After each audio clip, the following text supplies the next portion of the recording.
Welcome to the winter spring half of our season here. My name is John Belillo. I am on the POG board. I am also one of the people that organizes the things that happen here at Wave Archive. It's really great to have you all here. Thank you. And on a rainy night. Quick logistics, just through that door there are the bathrooms. Right and left. As you all know already, there's food and drink. Please partake. So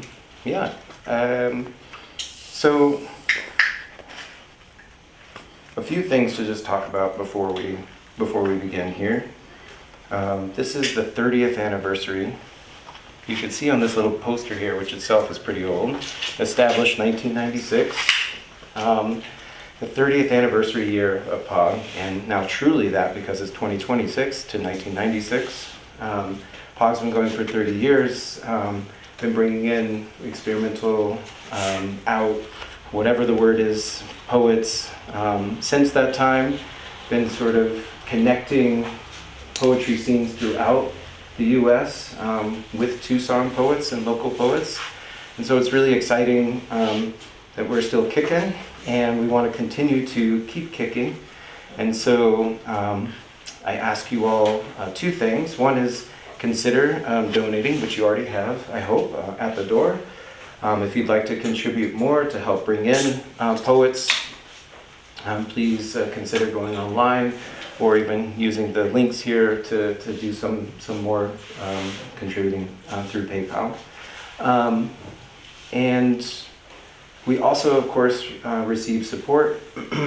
It's ever decreasing support from entities like the government, but there's still support from other institutions in town that we always want to recognize. So we do receive support from the Poetry Center, which is a huge partner, from the Arizona Commission for the Arts.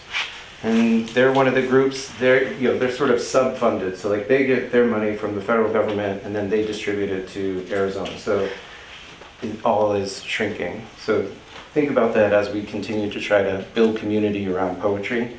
Other institutional help, UA English, and basically since 1996, Chats Press. So all of these groups contribute to POG and POG's programming.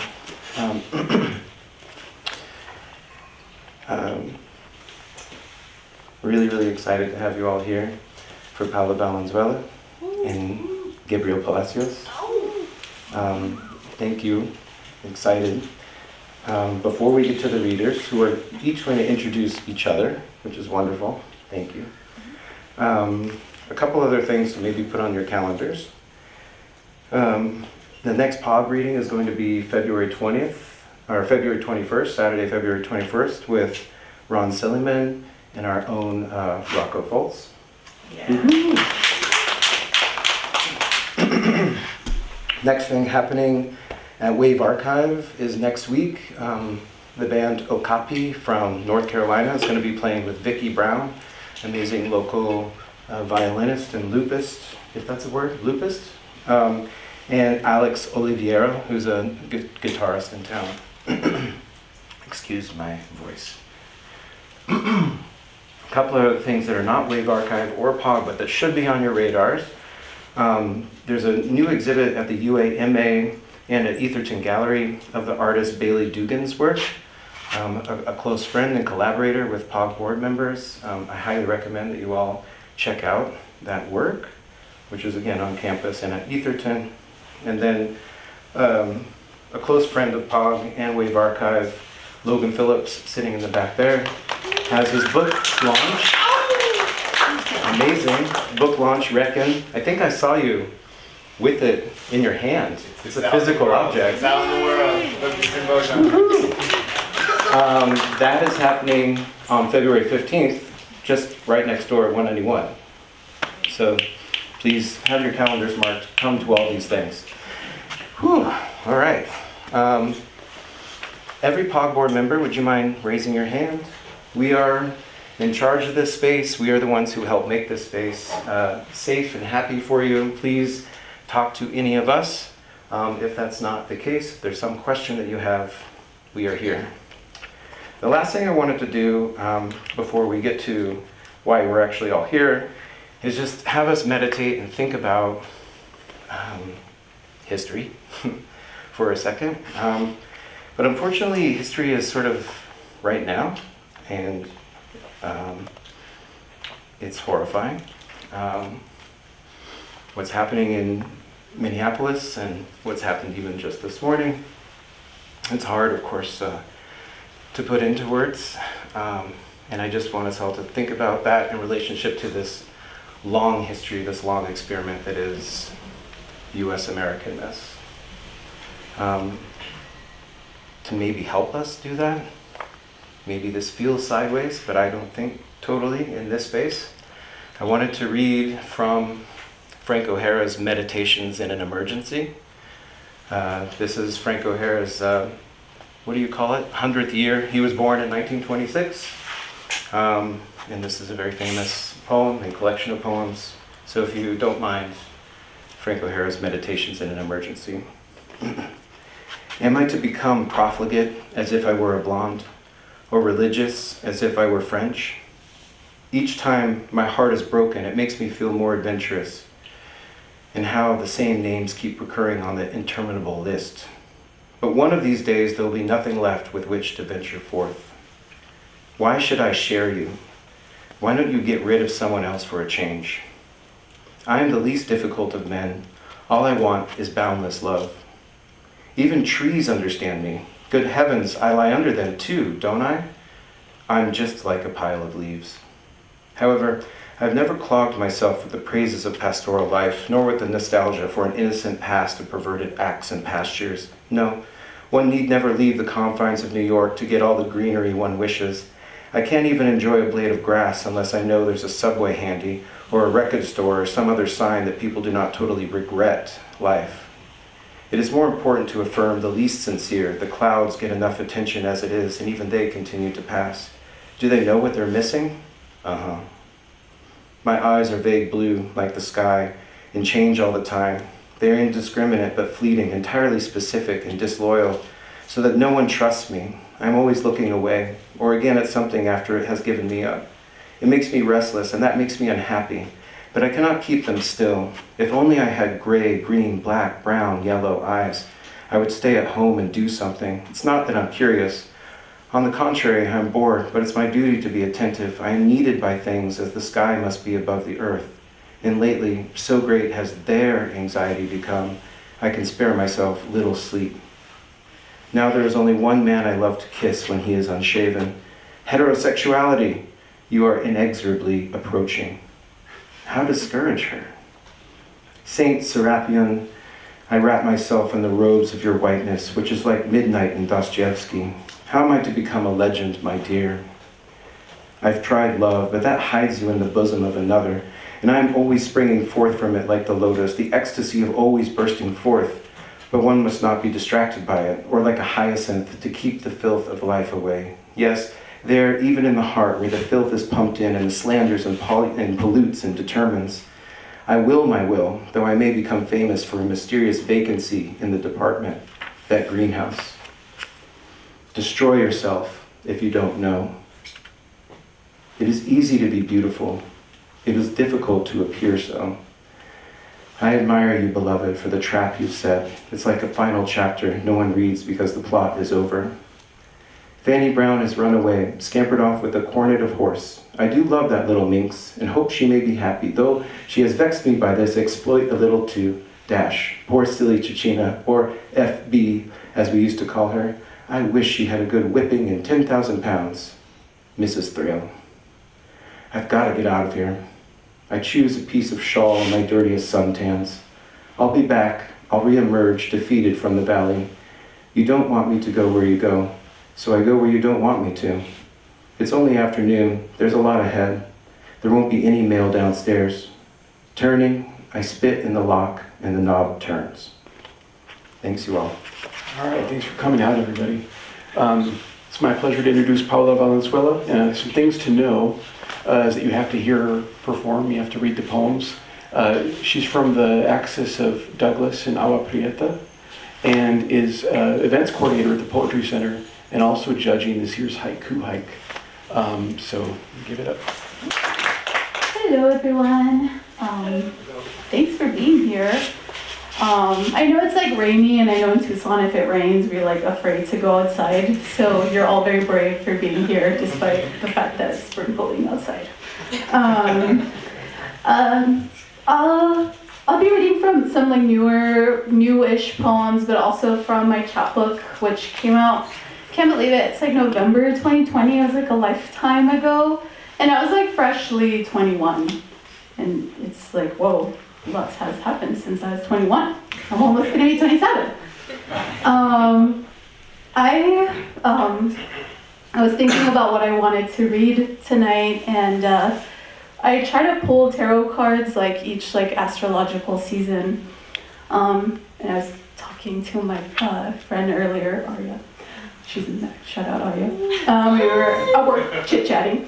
And I was telling her I try not to ask my tarot very direct questions. It's mostly like a vibe check.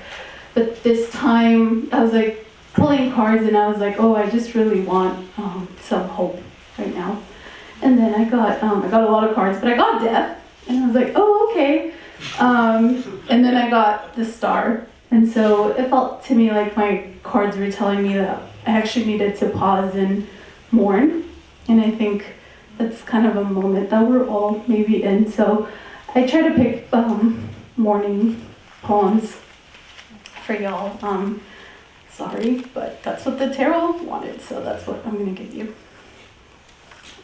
Yeah, and a lot of these poems take place in Douglas or Agua Prieta, and if you don't know where that is, it's like a little border town, like 2 hours from here.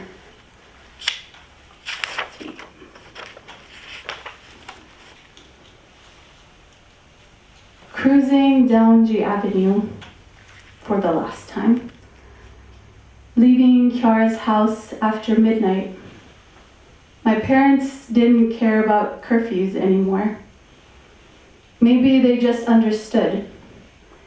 It was their last summer home. I never liked Douglas, shitty small town, and I never liked its people, unreasonably proud. But that night, Kike driving us home, Douglas was quiet, humble. No cars on the road.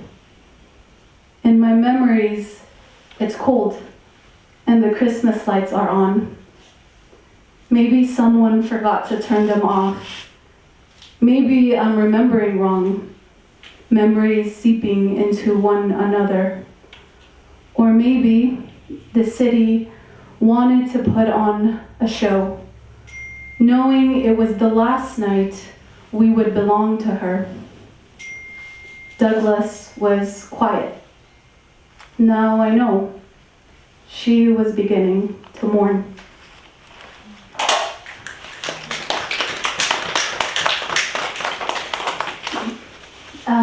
This poem is after a poem of my dear friend and poet Eva Sierra. Her poem is Staring at the Fence, and this is after that. Papa was upside down in my grandmother's womb. Contreras, even as a baby, already in his veins. My nana was about to give birth, had already heard rumors of a little baby girl being hurt in the hospitals of Agua Prieta. Her little feet broken by a brute of a doctor. With fear building inside her already swollen belly, she decided to cross. The pride of her firstborn overrode her humility, and she asked Elmira if she could step into Douglas only for a moment. They tell me that things were different back then, in Agua Prieta, in Douglas. Y Elmira le dijo que sí, como si nada. 10 miles more north didn't mean much then. So Dad was born 10 miles north, American, feet first. How much can 10 miles affect a person, a family, a lineage? Nana, can love change the course of a history?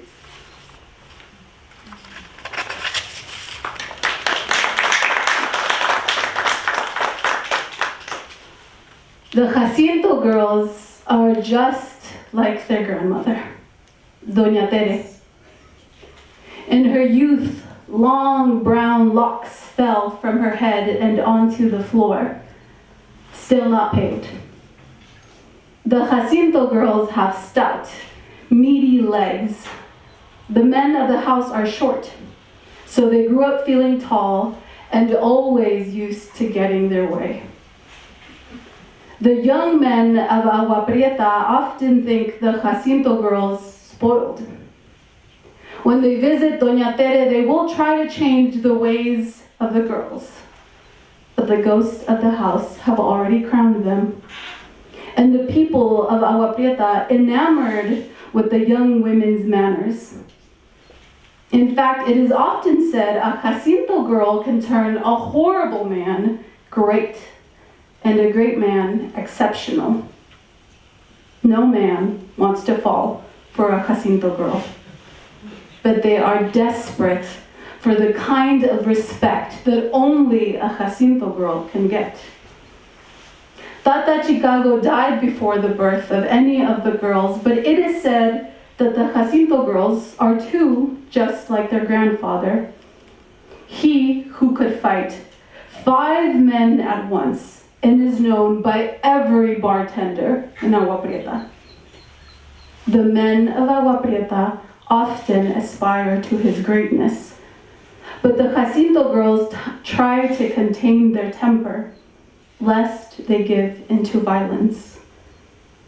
The Jacinto girls have committed acts of violence against the men of Agua Prieta. Their mothers taught them to count to 10, but Doña Tere didn't, and in fact discouraged any tolerance of disrespect or unpleasantness. At the birth of each of the girls, she molded suits of armor and long, fine swords. The people of Agua Prieta know to recognize the Jacinto girls by the silver of their bodies, and men teach their sons to be terrified of such bold display of color. But inevitably, the reflection of the sun will catch their eyes. They will trip over the length of their locks, and, whether they want to or not, become exceptional men.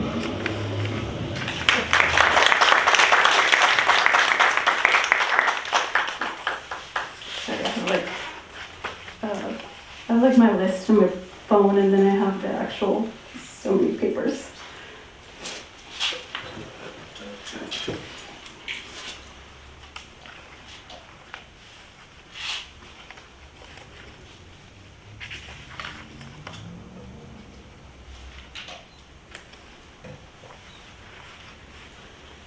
Confession. I don't remember the last time we spoke, but Mama says that you asked about me. Anda como pajarito, contestó, because it was the last summer home, and it was then that I first experienced love and lust and freedom. Getting drunk at Kike's house and first kisses with Chris. I think we spoke in February, when I turned 18. Your hair wasn't gone yet, but I remember feeling guilty. Going to the club with my primo's red dress and way too high heels. You and Tia Ceci reminiscing about your own nights at the club. Months later, I skipped your birthday party, sneaking around with a man I don't even talk to anymore. Sometimes my skin itches with guilt, blood begging to be released. Déjame derramar los pecados de mi piel. Why did your life end? right as mine began.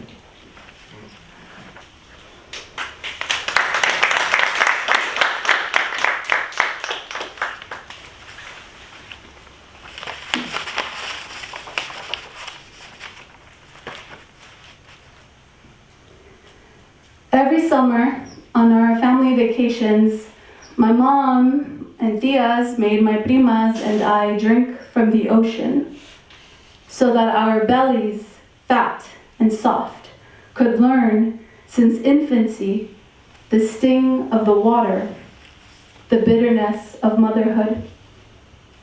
This summer, Diana confesses that she's been dreaming of children, her children, believes they are trying to protect her, even though unborn. Do you need a body to protect another? My mom's body has changed the most throughout the years. When we watch old home videos, she complains about her size, but what surprises me the most is the powerful grip of my toddler fingers. Shrill little mermaid screaming, "Mommy!" Now all the cousins are grown and unmarried and childless, except for Alfonsito, who serenades Bahia de Quino with his drunken calls to his still missing son. When he wakes, his skin is blistered from falling asleep in the open sea, and we laugh. In the news, a deer, pregnant and swimming, searching for an island in which to give birth safely. The red of her body mixing with the salt of the sea.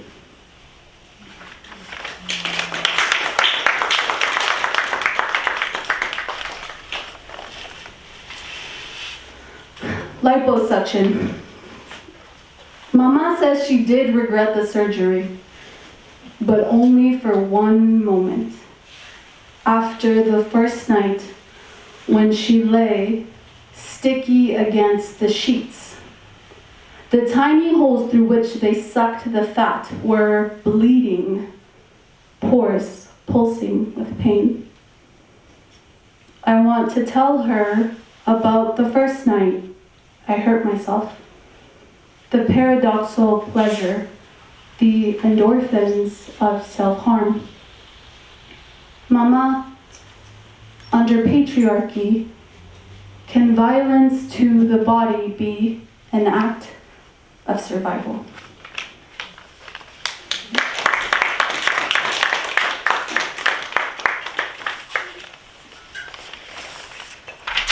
No, that's okay. Those have all been read out.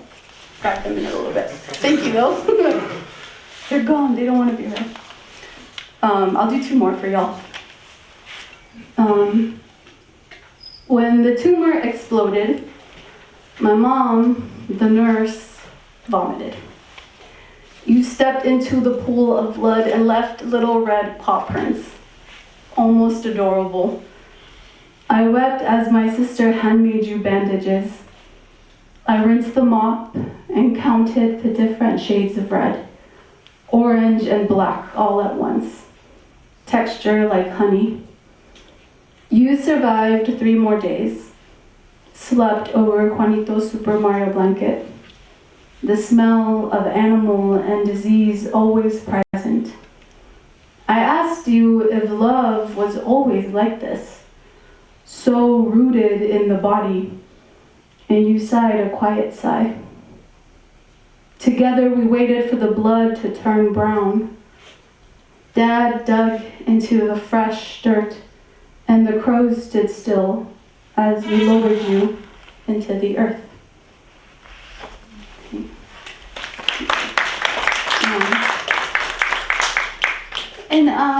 I'll do this last poem. This last poem is for my tia Pati, who passed away in May of 2017, which is almost 10 years. Para mi tía Pati, que con su ausencia pintó de negro el corazón de mamá y de Nana también. las contagió con el veneno del miedo y les quitó años de la vida. Nunca antes contaban. Para mi nana, que se destrozó ese día, nunca habíamos escuchado un llanto así y ahora no puedo escuchar otra cosa. No voy a poder vivir con esto, lloró, cuando la tierra sagrada tapó a su hija para siempre. Muerta en vida, la tierra se llevó un poquito de cada vida, pero más de ella. Para mi mamá. Todos caímos en sus brazos, aunque su dolor igual o 1000 veces más fuerte. Por esa casa vacía donde el dolor se multiplicó y por aquellas amigas que la salvaron de su luto. Para mi mami, Dios ya le ha robado tantas partes de su corazón y lo sigue compartiendo. Para las tías, por sus lágrimas ahogadas, las cervezas acabadas y las nuevas visitas al doctor, aquella humilde pregunta, ¿por qué ella y por qué yo no? Por la falta de respuestas, por los vestidos donados, por los días robados, navidades pesadas, sonrisas acompañadas de lágrimas, por aquellas memorias pintadas de rojo, por el cáncer que se roba a las mamás, nanas, tías, primas, hijas, esposas, hermanas y amigas. Por el cáncer que les robó la fuerza a aquellas mujeres que pensaba yo más fuerte. Para mi tía Patti, por sus últimas palabras, por sus últimos días, por su falta de miedo al conocer a Dios, por los ecos de su corazón, que los escucho en sueños, por la fuerza que nos dio cuando ella la necesitaba más y por la fuerza que nos sigue dando. Para mi tía Patti, que en paz descanse.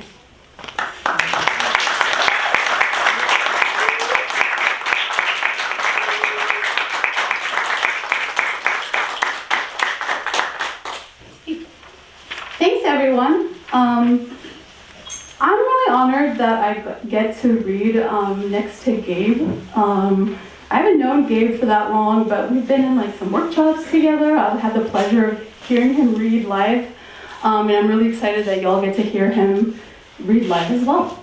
I have his bio here. Gabriel Palacios is a poet, songwriter, and writing teacher from Tucson, Arizona.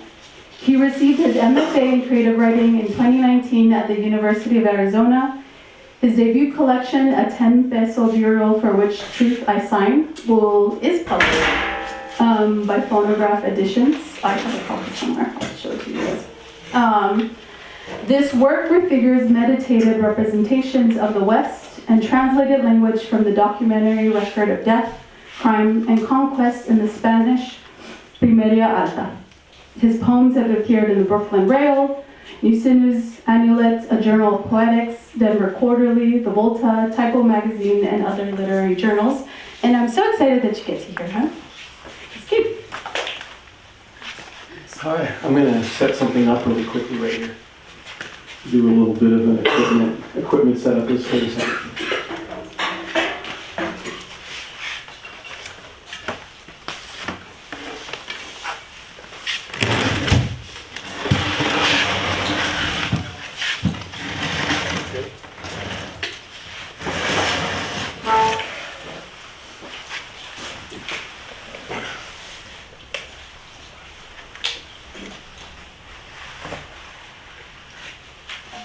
I also want to say that was a great introduction, especially because by way of trying to introduce myself, I was trying to think of what I could say about that book, and I forgot what was really happening with it. So I was trying to reverse engineer it and then think about what I had been trying to do, and I didn't get that far, so really appreciate it. I'm going to read some stuff from that book, and I have copies of it too if anyone's interested. I have some copies of it. They're $15. Let me know if you're interested in that.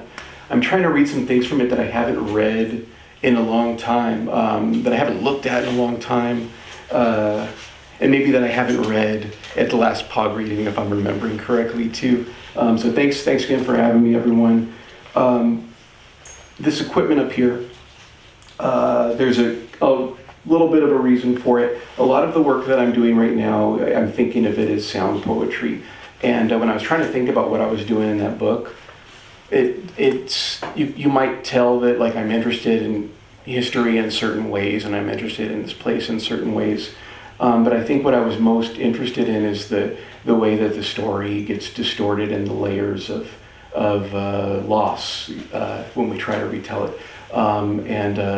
And I kind of realized that in sound I was doing some similar processes. I have a tape machine here that we bought the other day at the Habit store, Restore, and it doesn't always play, so it might not play. It might play really messed up, and that's why I have it up here. And then also there's some layers of tape that my son helped me record, my son Marcel, so I'm going to try to bring these in. Some of the work that I'm doing right now. You may have seen one of the YouTube videos if you checked out anything about the book, but I'm trying to bring these things into integration, and I won't talk anymore. This is what I tell students. I'm not going to talk anymore, I promise.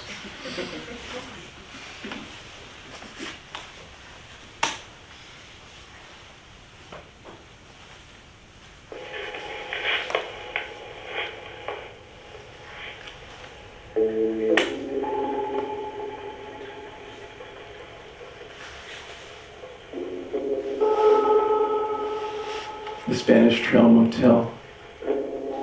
You're on a park swing dipped way back. 5,000-year-old honey from the pyramids apportioned in plastic Popeyes packets. You're aging, blistering from firmament, nuzzling clouds, a dull, unhyped grade of stars, the distance and obscurity you love, the buzzing, the leaning and sway, at the parentheses of deadly galloping that gird each speeding tanker I-10 bent around the time that remains to set even one thing right.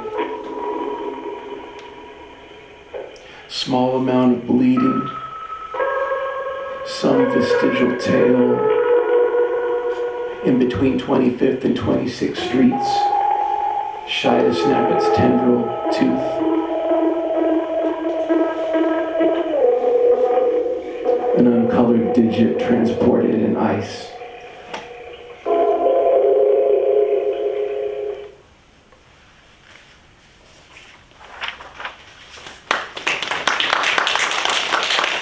Thank you. This is called Calle Belderrain. That's the name of a street that's in Tupac, Arizona.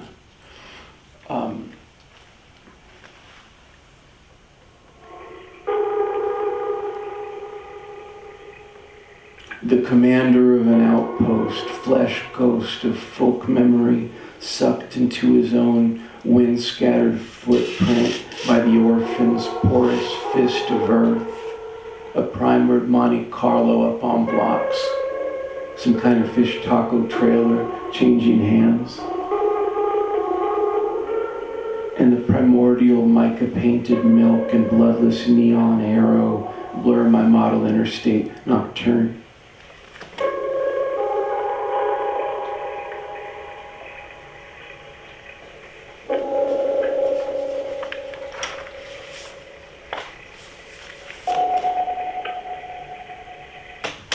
This is a poem called Matchbook, and it's maybe one of the longest poems in the book, and it's an ekphrastic poem. It's a poem that I wrote in response to some visual things that I was seeing. There was a matchbook that I found, a JPEG online of the Spanish Trail Motel. There was not only that, but I took this picture on a shitty 2005 era digital camera when we were at the Arizona State Fair in the early 2000s, and I have always kept that picture. Like, I'm going to use it for something, but it has there's like a car, and it's blurring past the highway berm, and you can kind of see the little silhouette and the neon of a Ferris wheel, and that was in my mind. And I would say this poem is called this book has a section called the Spanish Trail Motel, and in that section, every poem is called the Spanish Trail Motel. And I wasn't really trying to, invent some kind of like the stories of the lives of real people that live in a real place, because that's what the Spanish Trail is. But I think that at times I'm trying to imagine like the chorus of ghosts in that kind of place. And that's one of the layers. This is called Matchbook.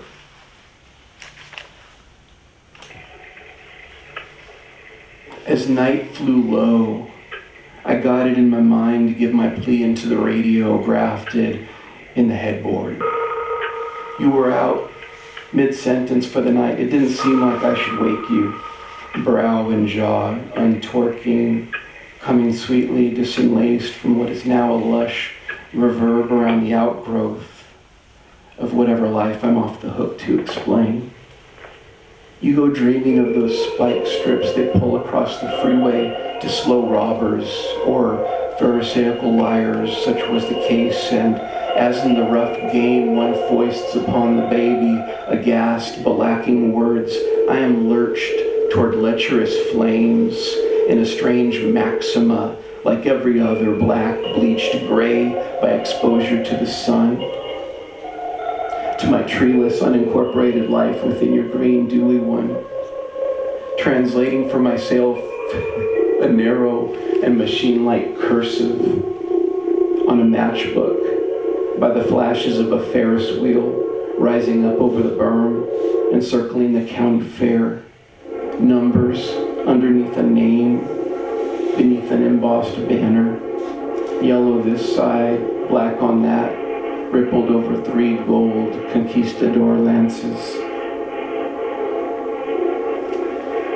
What could I be moving through other than this underpass, retracted overhead, snatched bed sheet making vulnerable stars? The shame in holding consciousness at hours, every siren colors tragicomically to dare what I've unburrowed to record me in its riverstone eyes.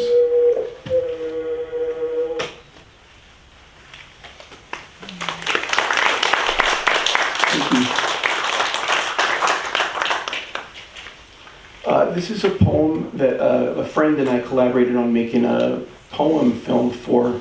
My friend's a filmmaker named Oliver Scott, and he's done some visual stuff in the new series Pluribus.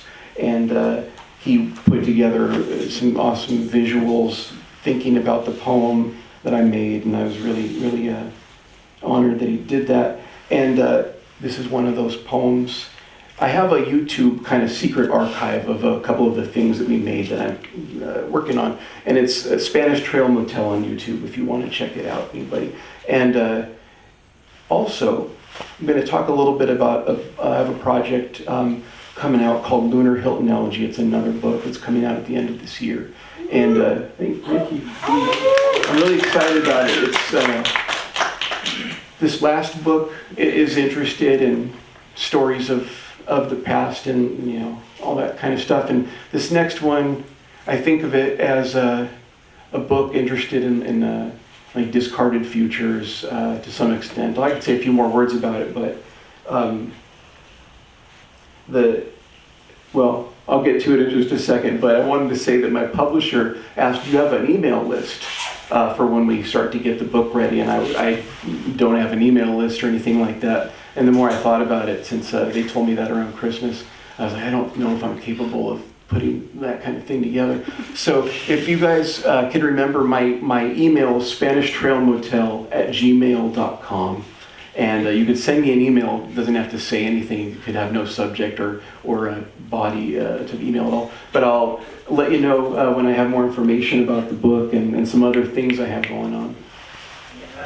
SpanishTrailMotel@gmail, and it's there's no the in front of it. It's just Spanish Trail Motel. So you need to help me.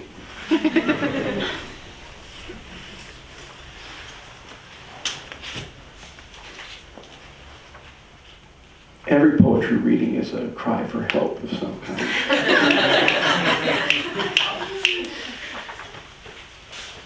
Parade. I went over my whole entire life, my childhood. I busted out of jail through the hymn you drag yourself across, stop motion like as gathering the key chains and prescriptions of your purse from the movie theater rug at the ocean floor. Same despondent pattern on the t-shirt that gets tossed from the wagon that heads up your parade. I want to touch the oldest silver in your grandma's house. Hear the story you know best. Hear the version you know best.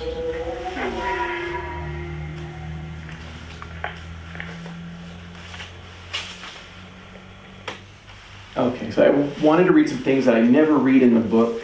And I think part of that is because I put them in because I tried to put in all the poems that I felt made sense at that time. I didn't really know why they might have felt connected to each other. I had no idea. And I'm looking at the book and thinking about it this week, trying to think about how to sum it up. And I think it's interested in violence. It's interested in the way those stories get distorted. And it's also interested in trying to understand violence. And this is a poem, and the violence of feeling like you're in a violent world all the time, right? This is a poem called Poem Inside Clenched Jaw. These life expectancy calculators, worshipful teen singer interviews, microwave cookbooks, Giuliani 9/11, Saturday Night Live, aren't inextricable to me. Any jail might as well be steps from beach. Flashlight out, I break into a skip trot I just can't commit to yet. The next door women on police shows with their heads in shower bonnets, pointing into rustling of oleanders.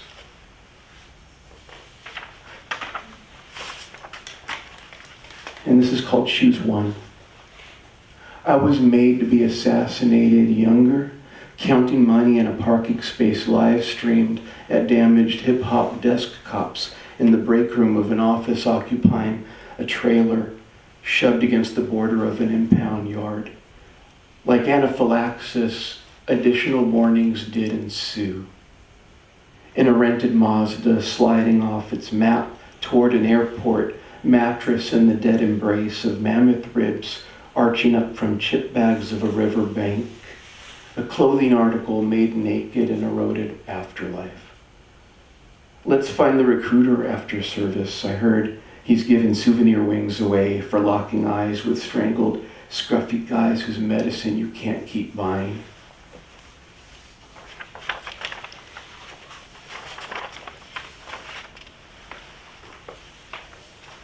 All right, and I'm going to do some from the new one. I'm going to do a few more. And these are from the new collection. It's called Lunar Hilton Elegy.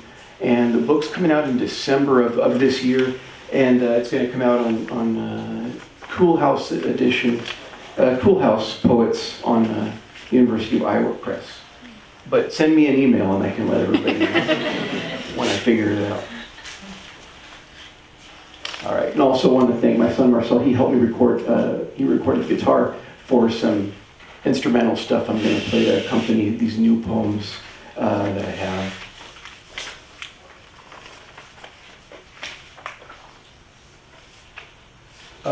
I think when I'm writing these poems, I'm thinking that like our ability to take care of our stuff day to day is really predicated on not noticing the grotesqueness and the illegibility of the values we think we have and the viewpoints we think we have and the values that don't even bear articulation sometimes and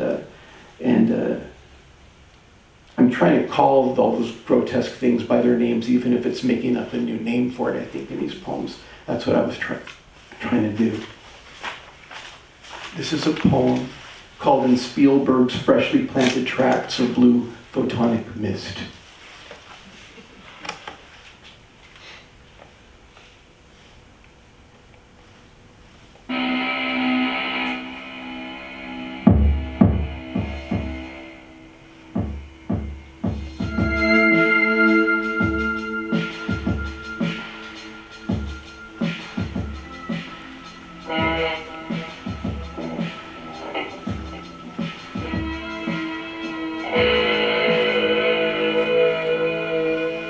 I received my invitation in the mail to the Warrant Quash event. On the same white cloud checkered day, the Sears call center locked us out and stood there holding it. Circuit bent and fableized by rapid, jerking culture, jarred as any sleeper called his service.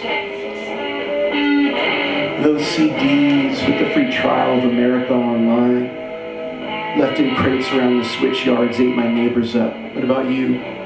Who don't you want to make it through the brimming all at once?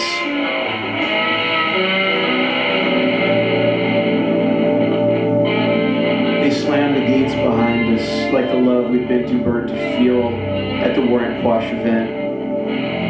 In the eyes of everyone who wanted out, each double-tapped their whizzing, arcing neon vacancy through some antenna tomorrow's child.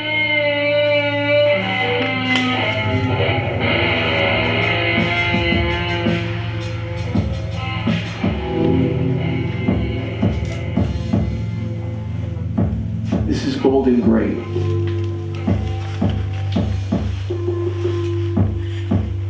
All things as they tumble into being, breaking forceps of a love.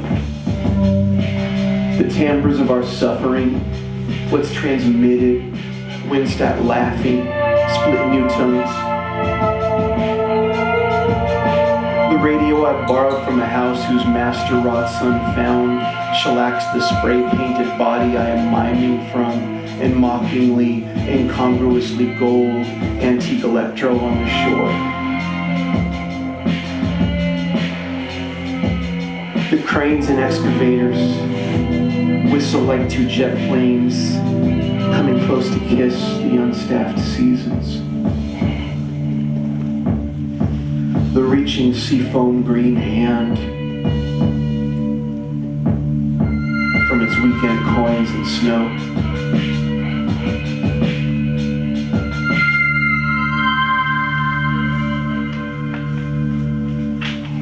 This is quality. Enclaved like a shower in arcade within a rest stop, papal states, shadow play on sheets laid over dead pure forms. Pulling the tech out the dresser, and at Easter time the cubicles H&R Block occupies in Walmart. Prisoner at sea, I tend to flood my first enchanted footsteps with collateral blood. Build violently the white electric rail through remembering skulls.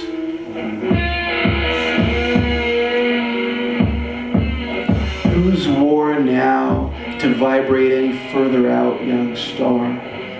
Expense away my dungeon freak holiday as existential thrashing. I'm confessing it was game, love, to germinate or ruin.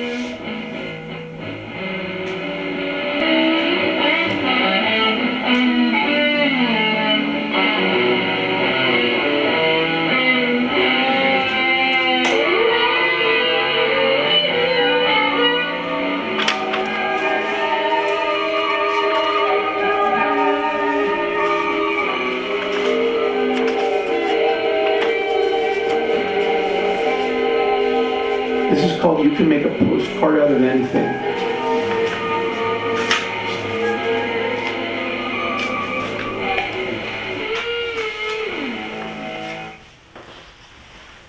In a beach of years that's been eroded to the street, you'll claw with sapped strength, overcome most devastating odds, prostrate on the bank of sirens, the crustacean sandwich destination beached in daylight, a stern forearm welded on the solar plexus of a bench. You'll be in footage from a service station, cold alarm light, strobing in communication with nobody, no one at the register to make you pay. You and I keep getting written in prosaic crime scenes. And still we might discover one another anew for the delirious weekend wherein God holds up the fog. We time stretch through shop windows switched dark as if alerted to our presence. Circa 80s 50 diner sad. And that way ever since or before lockdown. Flowers, magic, books on magic, souvenirs, touching fabrics, turning doorknobs, filling surfaces. Any. Is this me? This? the riddles of prehistory on coffee mugs of ads based on my preferences, and here I am, not flesh enough to click through. Thanks. I have one more I want to read, and thank you.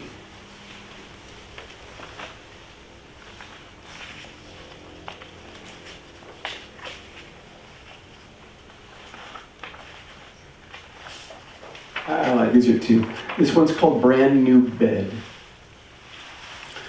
He wrote, "My brother is dead, that's all I know, N.O. Above the mall tunnel entrance in gold paint and trained finger pistols on our brains which made us feel actually killed. Any of us in that intersection could have read our vaporizing day, my years of yours I pay for internet and light with into his surrender. I remember boarding this life against winds that dump me twitching anywhere. I've moved numb, slid from shell to shell, to feel the brown silk of your hips and this pulsing languor of these many jeweled necklaces laid crosswise on your skyline now as if it were a brand new bed."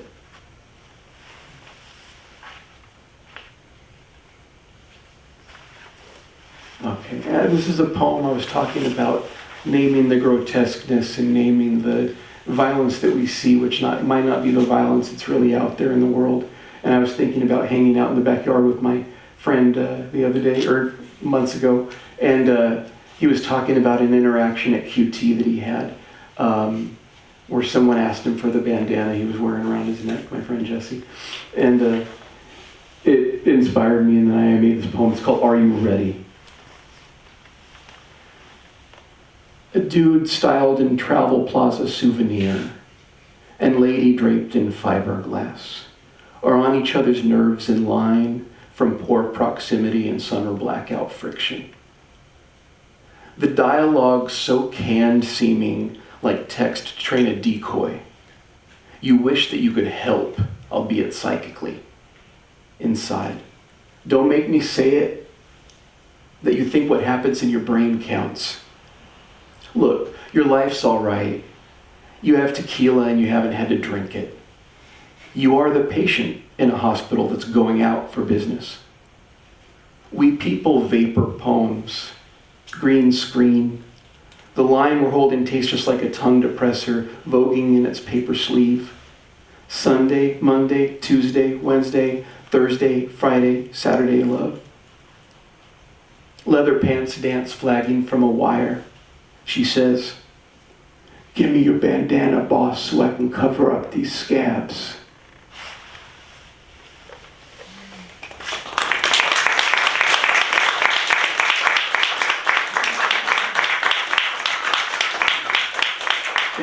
Thank you so much for listening.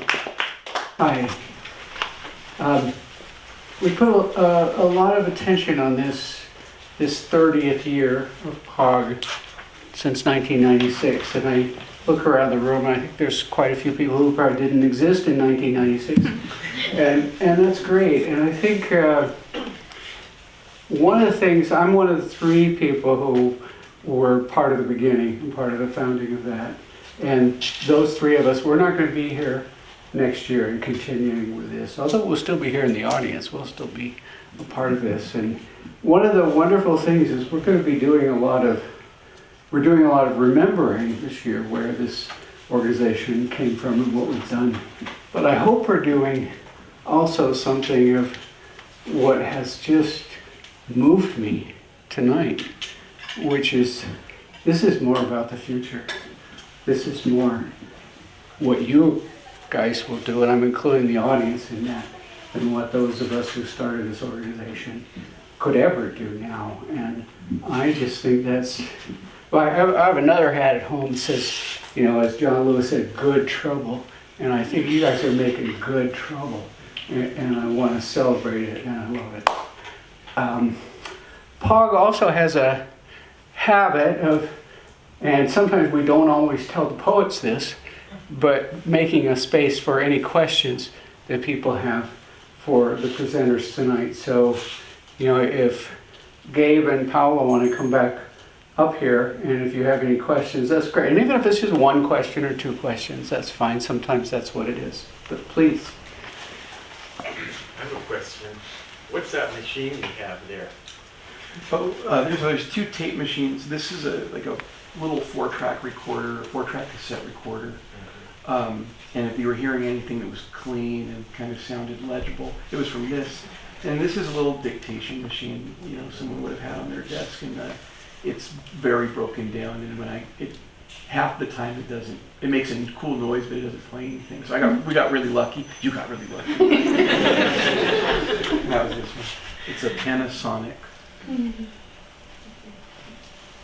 have a question for you, Gabe. How did you decide like what kind of sound landscape you wanted to accompany your poems? Oh, thank you. Well, when I'm thinking about the things that I'm thinking about in these, I was a musician before I committed myself to trying to study poetry and know other poets and all the other stuff that goes along with it. And I think I just maybe thought that those creative energies were being funneled into this other poetry thing I was doing.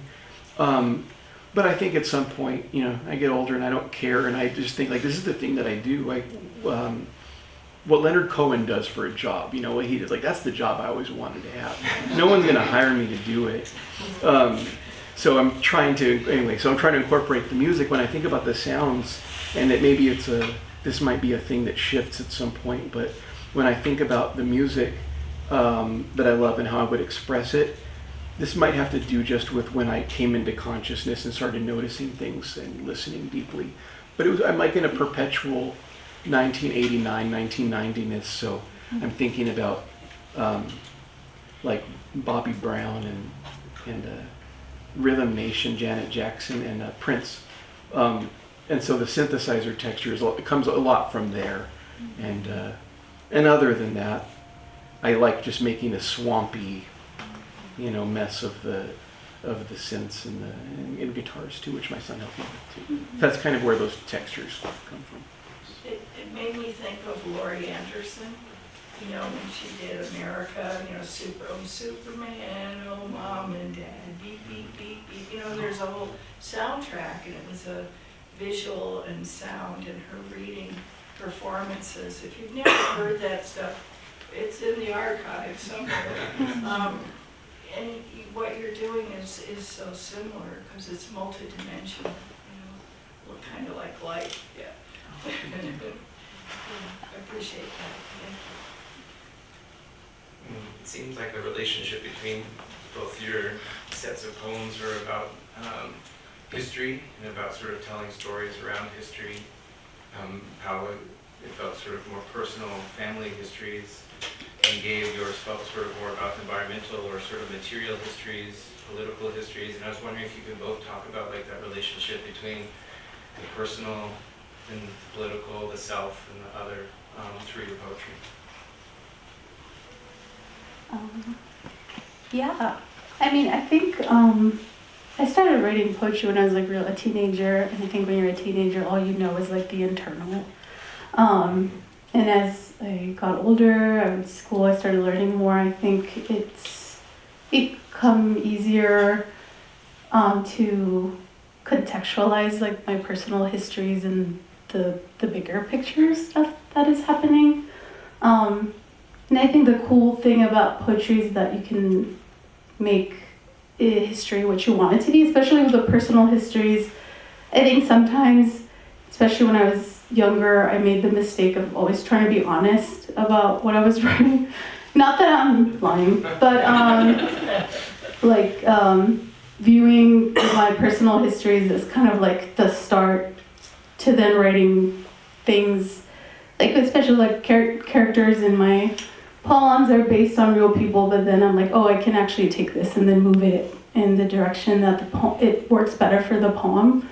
And so kind of like a story, like creating like fairy tales out of my family that are based in a truth in here, but maybe not a truth out there. And so, yeah, I think history is something that I can, my personal history is something I can manipulate to make fun, better histories.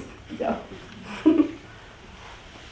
I like that idea of like fabricating it, right? Manufacturing it, not from a total invention, but from the scraps that we have, right? And I think that when I was writing a lot of the poems in Ten Peso Burial, I was maybe, and this might, I was learning about history and even my personal history through the archive, through like newspapers.com. And you'd be surprised sometimes, like I could read about a car accident by Tucson High that my, great grandfather, who I never met was in. That kind of minutia and daily stuff.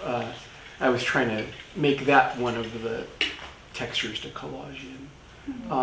So when I think about my relationship to history and political history and material history, it's kind of like a process of looking at the old flyers that have been posted on the walls down here, and you can barely see some of the words or a corner of someone's mouth, and using that as the foundation.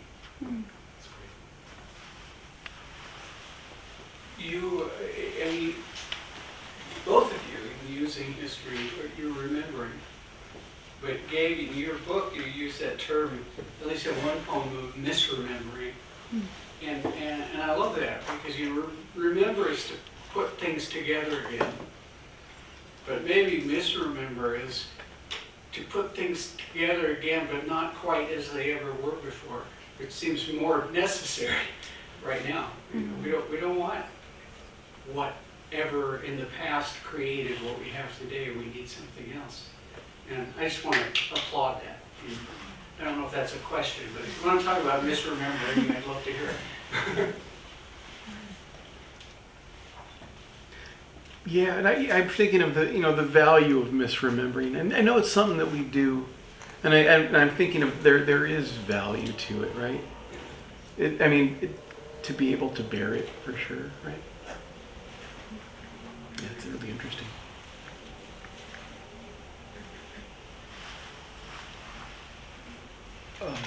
And I'll also say, like that is something I also connect to the sound, because the degradation of analog textures and stuff like that is something that I definitely saw happen in my poetics. And I was like, that's how I think about things when I'm learning about the world around me or people around me. It goes through a lot of processing, you know what I mean? And yeah.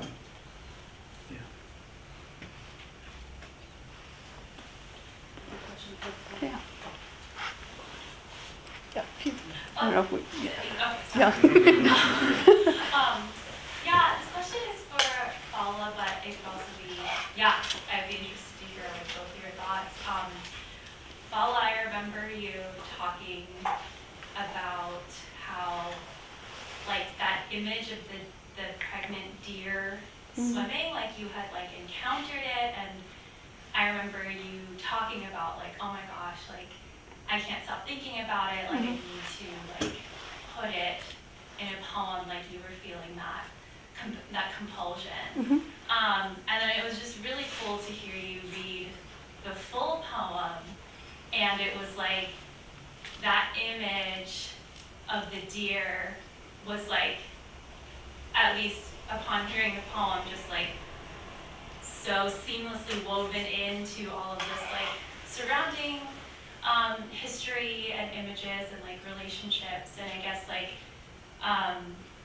my question is like, how do you and like both of you go about like just like weaving images into your work and kind of creating building a poem maybe around a certain image, or if that's even how it works in your process. Thanks for asking that. Yeah, this, like 2 summers ago, I was in Bahia de Quino, and it was a Facebook post of a deer swimming, and people thought it was really funny. They were like, oh my God, a deer's in the water. My family were at the beach, so everyone thought it was really funny, but I was just like a curious person, so I was like, I didn't know deer could swim.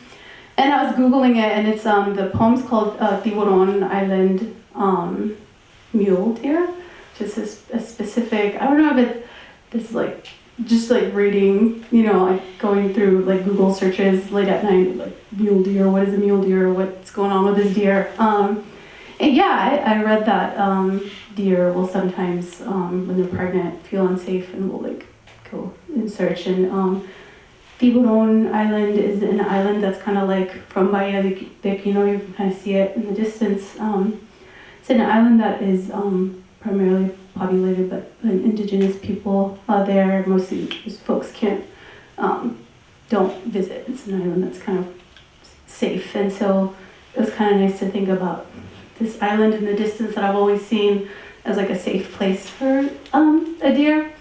And I thought, I kind of got obsessed with the deer, and I was like thinking about how to put it in a poem. I'm sure, poets relate to just like you write something and then you just think about it. And I was initially thinking about writing a poem just about the deer, but it just like didn't fit into anything that I was thinking about. And I was just remembering I took a class with actually Tenny, who's one of our POG members, and I remember him saying something like, metaphor is just putting something next to each other, like putting images next to each other, and I think sometimes that's enough.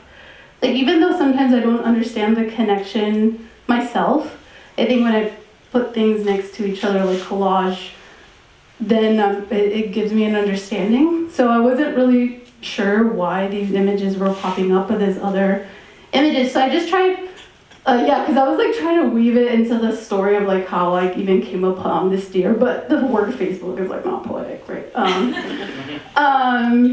I was like, what if I just try just putting it next to the poem and not even trying to weave it and just letting the image exist next to these other images, and just letting the proximity of that to be the poem, and that's kind of helped me like think about, when I'm just like struggling with something, I just put it next to each other and see what it makes me feel. But I've rewritten that a couple of times, and I think, once I stopped trying so hard and I just put it there, I think that's what helped.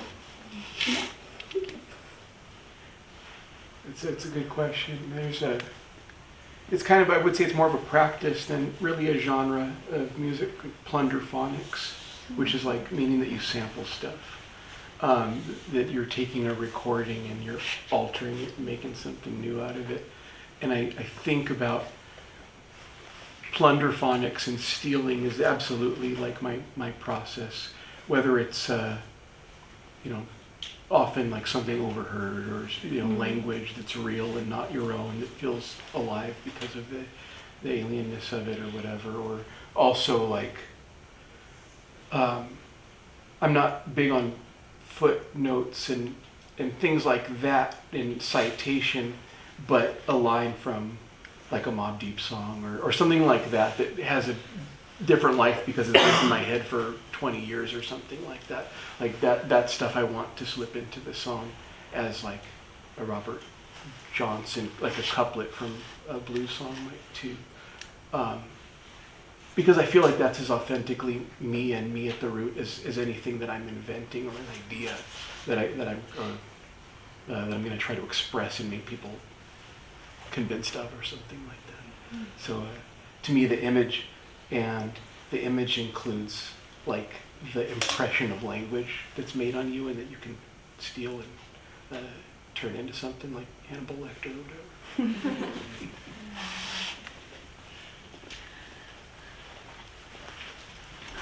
So primarily for Paola, you mentioned there's been time since you wrote, your book and then what you read most recently. So I guess first question would be if you feel like there's been any sort of development in your work between what you've written in your book from now, and with that being said, second part of the question for both of you, I would say, do you feel as poets you have this internal pressure to kind of develop your work that you write now compared to what you've written before? Yeah, thanks for asking that. Yeah, I was, like I said, I was like 21 when I published that, and I was in college, and it was like, it was 5 years ago, and that, since doing that, I've like started working at the Poetry Center, and like the Poetry Center, I've started, I'm a POG board member. I've been exposed to so much more poetry since I was like 21. It's just like what I was thinking about when I was 21 is like very different than what 27-year-old me is, or almost 27-year-old me is thinking about. I think I get embarrassed sometimes about my chapbook because I was so little, and sometimes I read it and I'm like, oh my god, which is normal. But yeah, so I think sometimes there's like a shyness about it where I'm just like, yeah, I have a chapbook, I was really young, don't judge me. Especially now that I feel like I'm exposed to a lot of great poetry, and yeah, so it's like easy to compare myself to like all these great poets that I get to meet. But at the same time, I think sometimes I'm surprised how things feel relevant even now, or like my perspective of things change a lot. So like, or like how the poem is like read very differently. Like a poem Morning idea feels very different a year later after her death, and now it being 5 years later.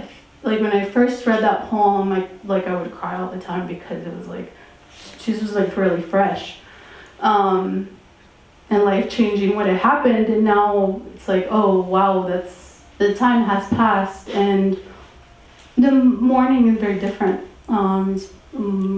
It's matured, but it's still there. But like now, it's like nice to call back onto those moments. And I don't know if y'all saw, but people are trying to revive 2016 on like social media. It's like a trend.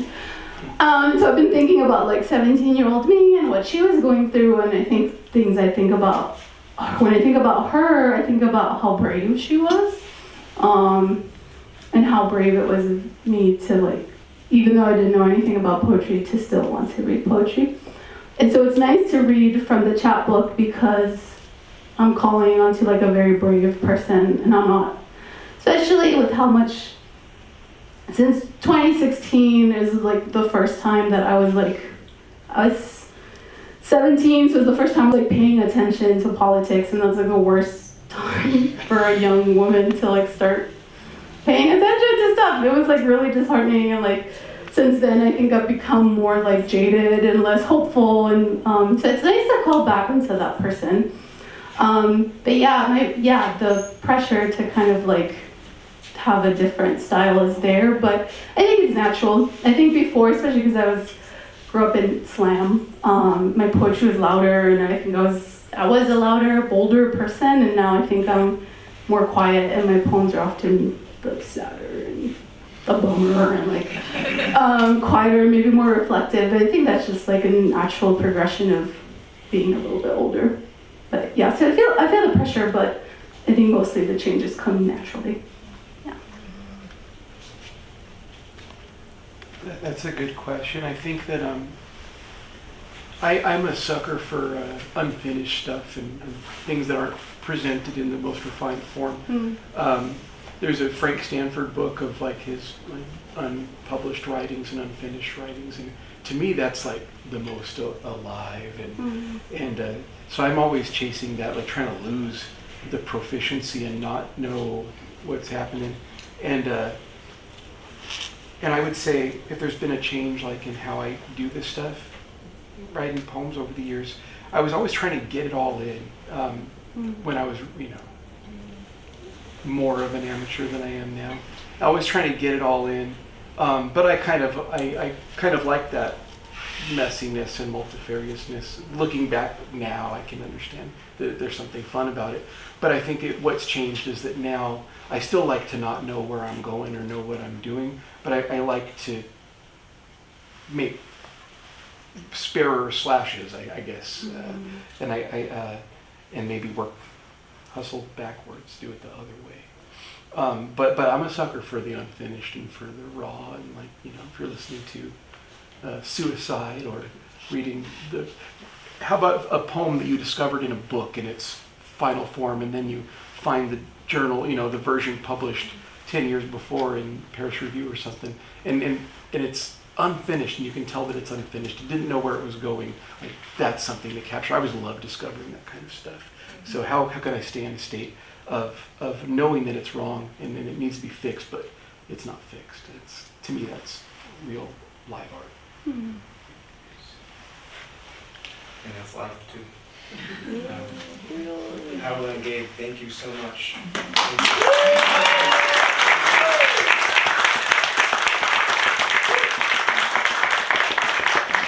you all for being here. Please hang out. There's more snacks, more drinks, and please sign up for our sign up. Like paying attention to politics, and that's like the worst time for a young woman to like start paying attention to stuff. It was like really disheartening, and like since then I think I've become more like jaded and less hopeful, and so it's nice to call back into that person. But yeah, the pressure to kind of like have a different style is there, but I think it's natural. I think before, especially because grew up in slam, my poetry was louder, and I think I was a louder, bolder person, and now I think I'm more quiet, and my poems are often like sadder and a bummer and like quieter, maybe more reflective. I think that's just like a natural progression of being a little bit older. But yeah, so I feel the pressure, but I think mostly the changes come naturally. Yeah. That's a good question. I think that I'm a sucker for unfinished stuff and things that aren't presented in the most refined form. There's a Frank Stanford book of like his unpublished writings and unfinished writings, and to me that's like the most alive, and so I'm always chasing that, like trying to lose the proficiency and not know what's happening, and I would say if there's been a change like in how I do this stuff, writing poems over the years, I was always trying to get it all in when I was, more of an amateur than I am now. I was trying to get it all in, but I kind of like that messiness and multifariousness. Looking back now, I can understand that there's something fun about it. But I think what's changed is that now I still like to not know where I'm going or know what I'm doing, but I like to make sparer slashes, I guess, and and maybe hustle backwards, do it the other way. But I'm a sucker for the unfinished and for the raw, and like, if you're listening to Suicide or reading how about a poem that you discovered in a book in its final form, and then you find the journal, the version published 10 years before in Paris Review or something, and it's unfinished, and you can tell that it's unfinished. You didn't know where it was going. Like, that's something to capture. I always love discovering that kind of stuff. So how can I stay in a state of knowing that it's wrong and it needs to be fixed, but it's not fixed. To me, that's real live art. And that's life too. Paola and Gabe, thank you so much. Thank you.